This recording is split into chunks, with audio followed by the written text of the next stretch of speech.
Mga kalisngag, kinsa to na problema sa inyong Facebook mga kalisngag, no? Nga naamoy issue or violation sa inyong Facebook mga kalisngag. Nga di nyo ma-edit para ani mga kalisngag. Nga ato anang tuplo ko ng view mga kalisngag, dili siya mo mga kalisngag. Nga kung atong tan-awon sa kuan mga kalisngag sa support inbox ani sa your alert, no, na wala mga kalisngag, walay violation, no. Sa yun ra kay natanggalon mga kalisngag. Sulod ta sa Chrome mga kalisngag, Chrome kay wa man siya kalisngag sa Facebook di makakayag delete mga kalisngag. Ari ta sa Chrome mga kalisngag, open dapat mga kalisngag. I-type to ang Facebook mga kalisngag, mao ni magawas.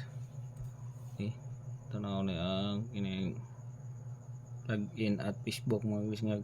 Tuklo ko na rin mga kalisngag, login ninyo. Login mo yan, nag-loading mga kalisngag, dapat ang mga kalisngag, mao ni siya.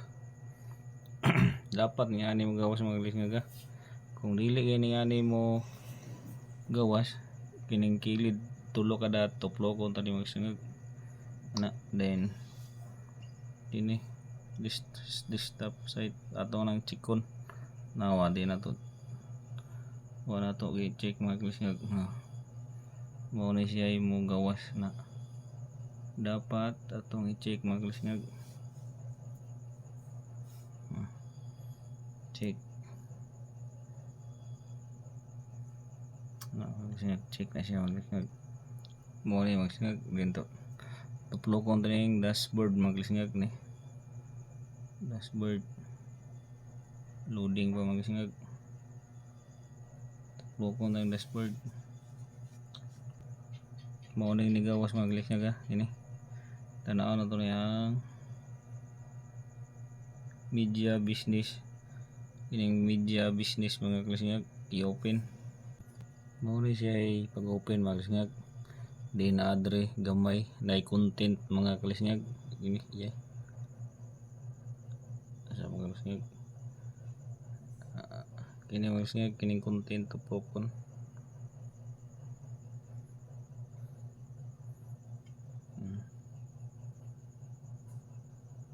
Nag-loading pa mga kalisngag. Mao ni mga kalisngag gawas. Tanaw dre